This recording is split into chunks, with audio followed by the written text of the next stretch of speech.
vocational training and certificates. Danilo, we don't need to reinvent the wheel. The school district of Philadelphia already has 9 vocational schools here. I was a product of that. I went to Masbon High School, and when I graduated, I not only graduated with my high school diploma, I had a vocation along with that. So instead of reinventing and getting funding that we don't, and requests for funding that we don't need, let's just tap into the services that we already have with the school district and reinforce what we have. That's number one.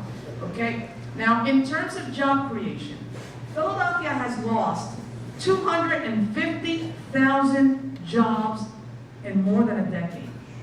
And the reason for that is because we're not giving enough incentives to small businesses in Philadelphia.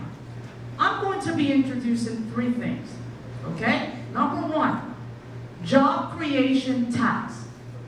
The job creation tax, very simple.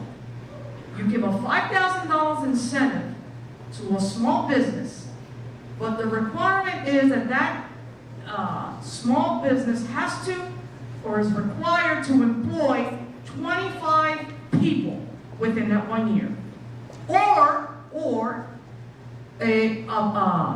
hire full-time employee by 20%. That's number 1. Number 2, opportunity work tax.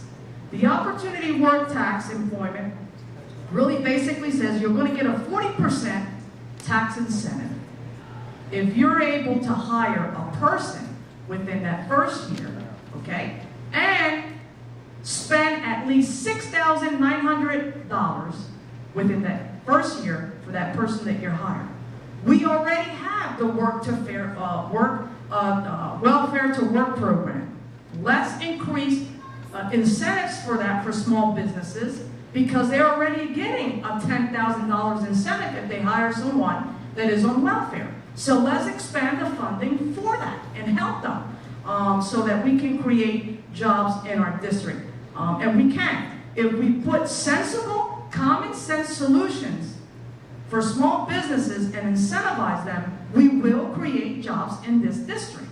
The problem is, and there's another issue with the small business, is that we're taxing, it's called the small business privilege tax.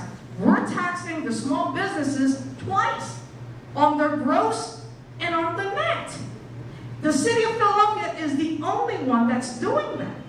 We need to put a cap. We need to find a way that we can do common sense legislation to put a cap to that. Because if we don't do that, we're going to continue to outsource these jobs, and these small businesses are going to leave Philadelphia. We need to maintain that here, because what maintains a stable community is what? Our small businesses. So we have to be able to help them thrive and succeed and give jobs and employment to people that live in this community. Thank you.